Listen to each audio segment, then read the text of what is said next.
The Glycerin 22 is built to unlock that run forever feeling, optimized for soft landings and powerful toe-offs at every point of every step. How? 2 types of nitrogen-infused cushioning seamlessly tuned into one experience. Softness has never been this powerful. Let's run there. Learn more at brooksrunning.com. Today on CityCast Boise. As federal and state immigration policies tighten, we're examining how ICE operates, where raids could happen in our community, and what Idahoans who are undocumented and immigrants need to know about their rights. Plus, for those looking to help, we're breaking down what real support looks like in this moment. It's Wednesday, February 5th. I'm Lindsay Van Allen, and this is what Boise's talking about. Joining me today is Ruby Mendez-Mota, campaign strategist with ACLU of Idaho. Thank you so much for being here today, Ruby. Thank you for having me. As the daughter of immigrants who works directly with Idaho's immigrant community, how are you processing Trump's new immigration executive orders and, on top of that, Idaho's proposed bills that are creating new immigration crimes? Like individuals and, as a first generation daughter of immigrants, right? It's frustrating. This has been years of not only this administration, but previous of the failure to address immigration and the inability for a country to see the humane side of our community. And so we're seeing a range of emotions from sadness to worry to also empowerment and the ability for community to really come together and be unified. Ruby, I'm curious, what conversations are you having with undocumented Idahoans right now? And I know that's not a monolith, but what are some of the concerns or worries or even community empowerment messages that they're sharing with you? Like I mentioned before, the community is responding in various ways. Like many families are understandably worried about the risk of an interaction with law enforcement and ICE, which is causing a very high demand for know your rights information and resources. We're seeing local small businesses also feeling the impact as they're seeing how fear and uncertainty are affecting their operations and their clients. It's clear that people are scared and uncertain, but this is exactly what the administration intended. And so what we're witnessing now is the real world consequences of that fear mongering. But on the other hand, we're also seeing people who are ready to step up and engage in the work, organizing themselves through their family preparedness efforts, through protests, right? There was just a protest in Idaho Falls of communities self-organizing themselves and demanding, right, the administration, condemning the administration for their efforts to try to do deportations. And partnering also like a huge influx of wanting to partner with trusted organizations and like with their work. And again, like simple things as just like community stepping up, right? Individuals like distributing materials and resources, whether through social media or in person. So again, this is who community is, and we've always been, right? We've always protected our own and will continue to do that. Do you feel like there is more of a movement now amongst Latino, Hispanic, and immigrant communities compared to Trump's first term? And if so, what is different this time? We've always faced hard moments, and the movement has been going for many generations, for many years. And again, history has shown us that, right? So, of course, there is uncertainty with this administration, but we're not only seeing it within the immigrant community. That is true for our LGBTQ siblings, those in the reproductive work, and so many more. And so, again, uncertainty was always there.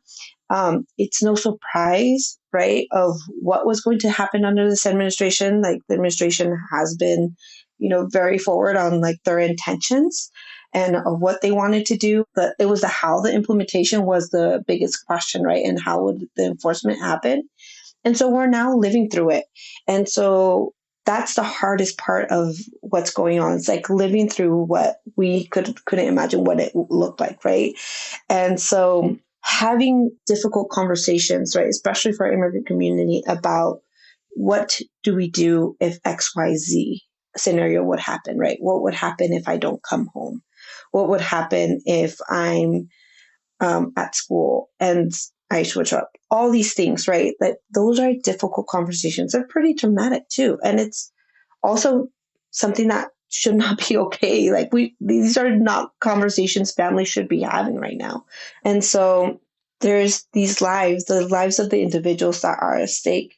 And again, it's the failure of the government and past administrations that has failed to address immigration as a human issue. A common argument that I've heard when people are talking about immigration or documentation status of various immigrants is some iteration of, well, why can't people just come here legally or quote unquote the right way? Or it's not fair to people who did it quote unquote the right way. What's your response to that? I laugh because every time I hear this, the first thought that comes through is the privilege that people hold when making these comments. The process to gain residency or citizenship is so complex and lengthy, and it takes years. Every case is so different. It's so costly. If you have never seen how much it costs, right? I would invite you to visit the USCIS page. And not only that, it's costly to not only do the paperwork, but also to seek legal help, right? The demand is so high. And so many people who ask about doing it the right way don't understand legal immigration system. It's not working for our country. I won't say it's broken because that statement I think has been used a lot. And what I always say is like, the system is working exactly for those who are holding the power. And that's how they want it to work. And so there's no straightforward, like fast way or right way. Again, each of these topics of pathway to citizenship or to legalization, it deserves its own segment, to be quite frank, because briefly mentioning about the complexity of immigration process and what that means for an individual and like for the families and for the country is just, again, it won't do it justice. Well, and anymore, I've always thought that the argument is disingenuous, but in the last few days, Venezuelan immigrants who had special protections have had those revoked. And so even though they participated in the process in what people making that argument might call the right way, that isn't a protection. The rules are changing. Everything is changing. And when people make that argument, I have to believe they don't understand how immigration has changed over the years. Because to be frank, my ancestors just walked off a boat and didn't look like they had communicable diseases. Like, that isn't a more valid way to enter this country than anybody else. Like, it's such a disingenuous argument meant to otherize. It's privilege and racism, right? It's both they fall in the same scope. And so the example you provided, right, is a good example of how, the country is deciding who can and who can't get an easy way in. And to ignore the fact that the system isn't racist is, again, pure ignorance.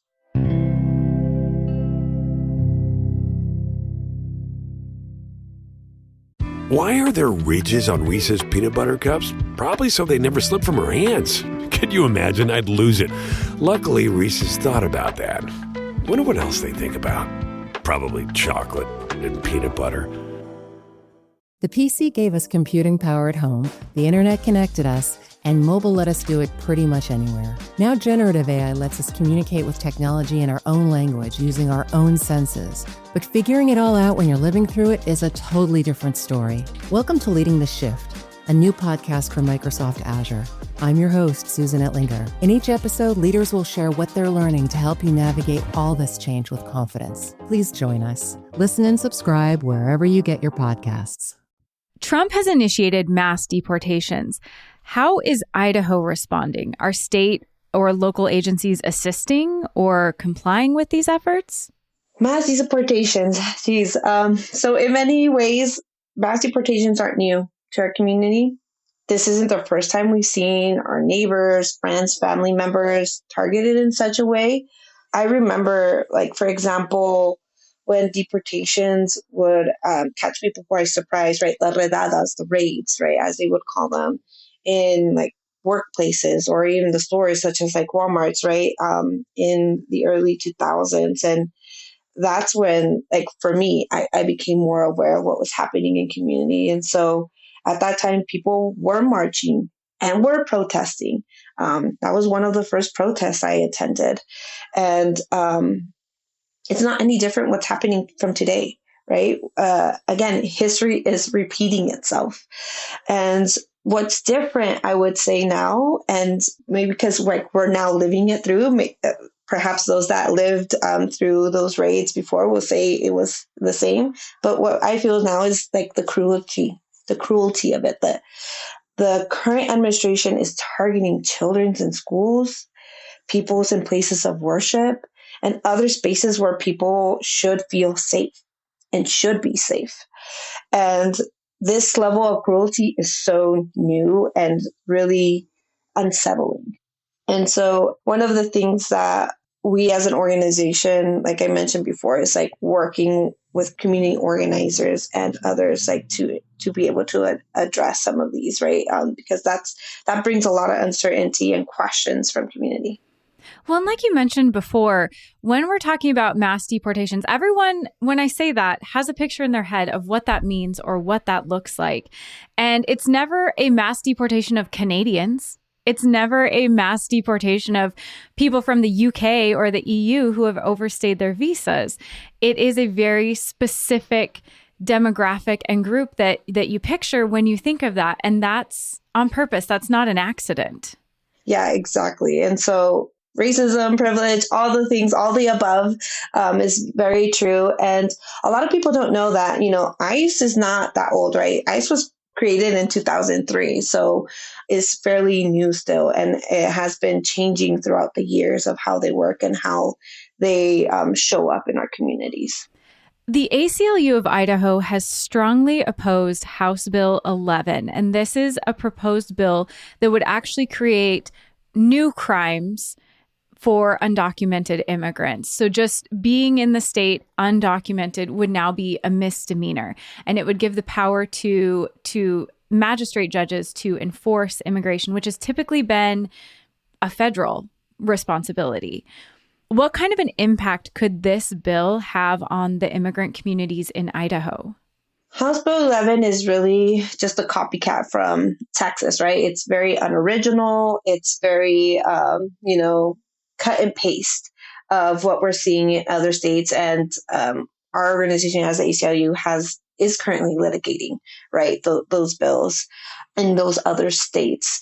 And so House Bill 11, along with HB 83, which is a new version of House Bill 11, and a Senate bill version 1034, all essentially try to criminalize immigrants simply for existing without documentation, right? No matter how many changes they make, right, and try to narrow down the focus or try to be more specific, this just creates a narrative, right, that immigrants are not wanted here. It deeply dehumanizes our community. And it's important to note that these bills don't just treat undocumented immigrants as civil offenders. They are being treated as criminals. They are going to be questioned about their immigration status. They're going to be targeted in a way that makes community feel unsafe. And so immigrants in Idaho have a good reason to be weary of our local government and law enforcement and like how they plan to do implementations of any of these versions of these bills pass.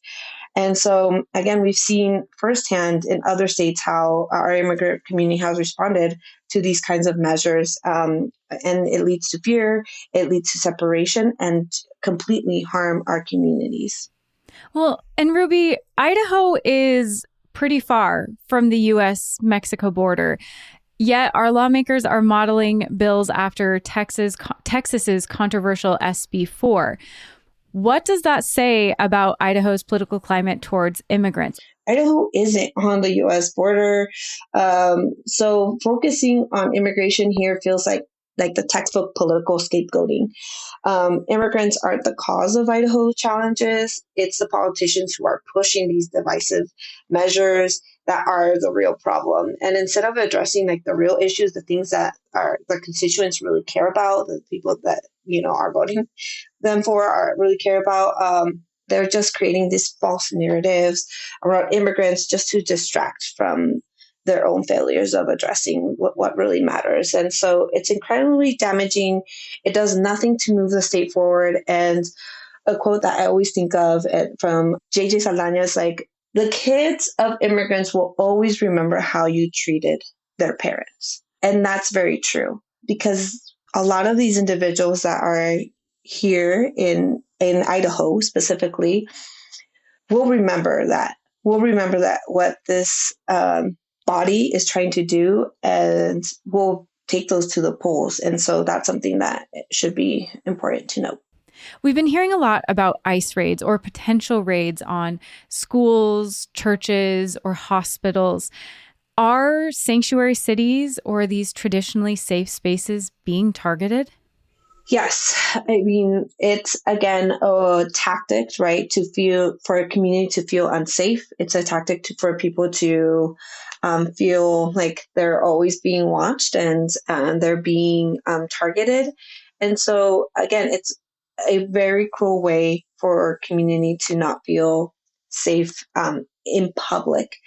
People have rights, and that's important. But I think using these types of attacks against community is helping them. It's making them feel that they don't have those rights, that they should be wary of being in public, and they should be wary about interacting with law enforcement and so forth. And so one big thing that we tell community is, to connect with us so we can provide the right tools and the information they need, and to also have a plan in place. Again, we don't know how the administration will enforce these policies and these regulations of like no safe spaces. But we know that these spaces can also find loop arounds and ways that they can figure out how to protect community. It's just, again, it has to take that institution, that church, that place to figure out what does that mean and how do we protect our community. And what rights do people have when it comes to ICE? I know, there's lots of conversations about what to do with police or that community, but what rights do people have when it comes to ICE? So if someone were to have an interaction with ICE, whether in public or at a home or in a vehicle, right? Regardless of your immigration status, everyone has constitutional rights. And so the three things that I always try to remind folks is, one, you have the right to remain silent. Two, you do not have to consent to any searches. And three, you have the right to an attorney. And so those are the basic three rights that folks have. Of course, depending on where the interaction is, that how you apply it, what to do is very different. But it's important that folks don't provide, especially if you're undocumented or have any kind of immigration status, not to provide any false information. And ICE agents are known to sometimes use deceptive tactics. What are some of the ways that they trick people into cooperating? ICE has used deceptive tactics in the past. And so like pretending to be law enforcement or offering people to help or, when knocking on the door, pretending to be something else, right? The best defense against these tactics is to just, again, know your rights, what to do in these situations. And all that information can be found on our website at the ACLU of Idaho's .org page. And there you can find information and really neat videos of what to do when interacting again with law enforcement or ICE on the streets, at your home, and in the vehicle. So again, people should just be cautious and not let themselves be misled or coerced in giving to information or cooperating without proper legal support. So that's why it's important to always ask for an attorney and be sure not to sign anything without an attorney present that is representing you. So let's say a family member, coworker, or neighbor is picked up by ICE. What steps can people take to help, and how can they report an ICE sighting? So if a family member is being picked up, again, having a family plan is really important. Family planning, meaning that you have, a plan of what to do if you have children, right? Who does your children go to? If there's no other parents around, figuring out also some of the financial situation. So like preparing yourself is really important. Having memorizing phone numbers is really important. You do have the ability to make a phone call when detained. And so being sure to either have an attorney you can call, or a family member, memorizing those phone numbers, being very cautious of your surroundings, right? If you're ever interacting with immigration, it's not fair for our community to be thinking about this, or to be even, managing all those emotions of what happens if I don't come home, or if immigration shows up at my kid's school or so forth, right? Like, this is not how we want to be living in this type of country. And so, again, that's why our advocacy groups, and such as the ACLU, right, is working hard in order to best not only inform community, but organize community in a meaningful way to start pushing back. And what are the best ways that people who are concerned about this or are learning about this can support Idaho's immigrant and undocumented communities right now? I think one of the things that comes to mind is, how can white people advocate for immigrant community? That's the biggest thing, right? That comes to mind. And so as someone who has seen the challenges firsthand, I believe it's essential, like, for allies to step up, whether it's through amplifying the voices of those that are directly impacted, supporting good, and advocating against bad policy, right? So if we're seeing something at the legislature, like, we need those individuals to start stepping up. Providing monetary support, or just showing up to stand in solidarity, right? The work of advocating for immigrant and undocumented communities isn't just for those that are directly impacted. It has to be a collective responsibility.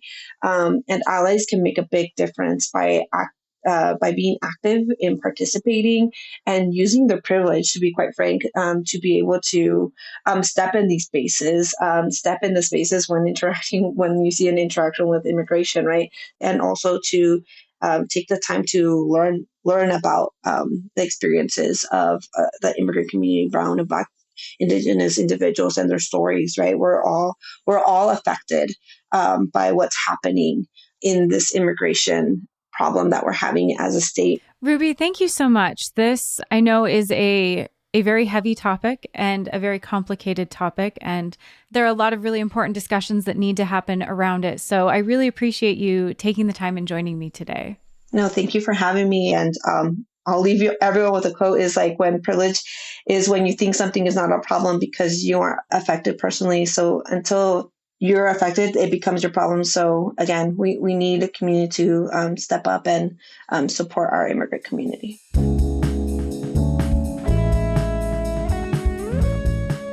That's all for today here on CityCast Boise. If you enjoyed the show, make sure and share it widely so people are prepared for any interactions with ICE. We'll be back tomorrow morning with your guide to the best local takeout.